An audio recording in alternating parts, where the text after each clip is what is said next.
ನಗರದ ಮಾಣಿಕ್ಯಪ್ರಭು ದೇವಸ್ಥಾನದಲ್ಲಿ ಕ್ರಾಂತಿವೀರ ಬೆಳವಡಿ ವಡ್ಡರ ಯಲ್ಲಣ್ಣ ಅವರ 226ನೇ ಜಯಂತಿಯನ್ನು ಭಕ್ತಭಾವದಿಂದ ಆಚರಿಸಲಾಯಿತು. ಈ ಸಂದರ್ಭದಲ್ಲಿ ಮಾಣಿಕ್ಯಪ್ರಭು ಅಂಧ ಶಾಲೆಯ ಮಕ್ಕಳಿಗೆ ಟವಲ್, ಕಾರ್ಡ್ಶೀಟ್ ಸೇರಿದಂತೆ ದಿನ ಬಳಕೆಯ ಅಗತ್ಯ ವಸ್ತುಗಳನ್ನು ವಿತರಿಸಲಾಯಿತು. ಕಾರ್ಯಕ್ರಮದ ಅಧ್ಯಕ್ಷತೆಯನ್ನು ಜಿಲ್ಲಾ ಅಧ್ಯಕ್ಷ ಎನ್.ಆರ್. ರಮೇಶ್ ವಹಿಸಿದ್ದರು. ಅವರು ಮಾತನಾಡಿ, ಸ್ವತಂತ್ರ ಸಮರ ಯೋಧ ಸಂಗೊಳ್ಳಿ ರಾಯಣ್ಣ ಅವರ ಬಲಗೈ ಬಂಟನಾಗಿದ್ದ ಬೆಳವಡಿ ವಡ್ಡರ ಯಲ್ಲಣ್ಣ ಅವರು ಶ್ರದ್ಧಾವೇದಿ ಕ್ರಾಂತಿವೀರ ಹಾಗೂ ದೇಶಭಕ್ತ ಹೋರಾಟಗಾರರಾಗಿದ್ದರು.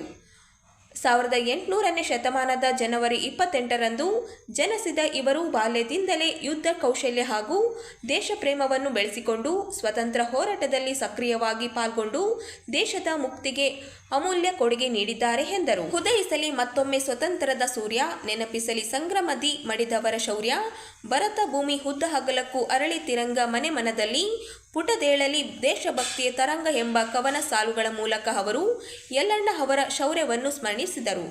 ಈ ಸಂದರ್ಭದಲ್ಲಿ ಸಮಾಜದ ಮುಖಂಡರಿಗೆ ಸನ್ಮಾನಿಸಿ ಗೌರವಿಸಲಾಯಿತು. ಕಾರ್ಯಕ್ರಮವನ್ನು ಶ್ರೀಮತಿ ರೇಖಾ ಕುಲಕರ್ಣಿ ಅವರು ನಿರೂಪಿಸಿದರು.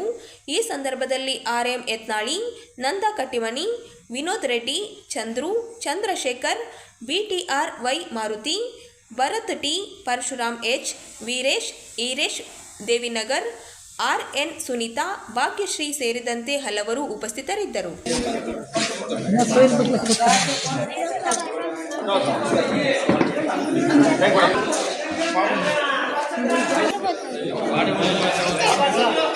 ನಾವೆಲ್ಲರೂ ಇಲ್ಲಿ ಸೇರಿ ಬಂದಿದ್ದೇವೆ.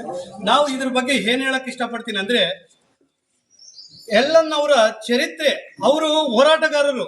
ಆ ಹೋರಾಟವನ್ನು ಎತ್ತಿ ಇಡ್ಲಿಕ್ಕೆ ಇವತ್ತಿನ ದಿನದಲ್ಲಿ ಎನ್.ಆರ್. ರಮೇಶ್ ಅವರು ಈ ಒಂದು ಕಾರ್ಯಕ್ರಮವನ್ನು ಹಮ್ಮಿಕೊಂಡಿದ್ದಾರೆ.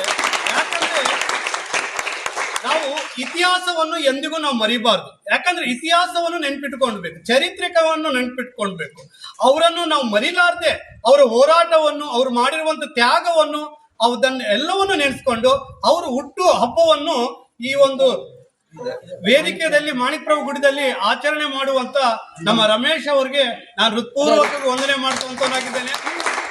ಮತ್ತು ಅದೇ ರೀತಿಯಾಗಿ ಇನ್ನೊಂದು ಮಾತಾಡ್ಬೇಕಂದ್ರೆ, ನಮ್ಮ ಯಲ್ಲಣ್ಣವರು ಯಾವ ರೀತಿ ಹೋರಾಟದಲ್ಲಿ ಮುಂದಾಗಿದ್ರು ಅದೇ ರೀತಿಯಾಗಿ ನಮ್ಮ ಎನ್.ಆರ್. ರಮೇಶ್ ಕೂಡ ನಮ್ಮ ರಾಯಚೂರು ಜಿಲ್ಲೆಯಲ್ಲಿ ಅತ್ಯುತ್ತಮ ಹೋರಾಟಗಾರನಾಗಿ ಮುಂದೆ ಹೋಗ್ಬೇಕು.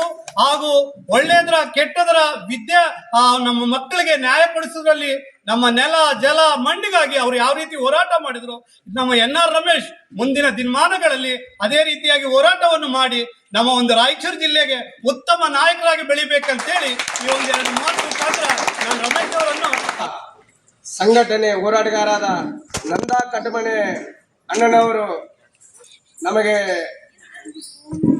ನಮಗೆ ಒಂದು ಧೈರ್ಯ ಕೊಟ್ಟಿದ್ದಾರೆ. ನೀವು ಏನು ಮಾಡ್ತಿರೋ ನಮಗೆ ಗೊತ್ತಿಲ್ಲ, ನೀವು ನಮ್ಮ ತರ ಬೆಳಿಬೇಕು, ನಾವು ನಿಮ್ಮ ಬೆನ್ನಿಂದ ಇರ್ತೀವಿ ಯಾವಾಗಲೂ ಅಂತ ನಮಗೆ ಧೈರ್ಯ ಕೊಟ್ಟಿದ್ದಾರೆ. ಅವರಿಗೆ ಹೃದಯಪೂರ್ವಕ ನಮ್ಮ ಧನ್ಯವಾದಗಳನ್ನು ಕೋರುತ್ತೇನೆ. ಸಂಗೊಳ್ಳಿ ರಾಯಣ್ಣ ಬಲಗೈ ಬಂಟಾದ್ರೆ ನಾವು ಸಂಗೊಳ್ಳಿ ರಾಯಣ್ಣ ನಿಮ್ಮ ಎಡಗೈ ಬಂಟ ಆಗಿರ್ತೀವಿ ನಾವು, ಹೋಗ್ರಿ ಅಂತ ಹೇಳಿದ್ದಾರೆ. ಅವರಿಗೆ ಧನ್ಯವಾದಗಳು.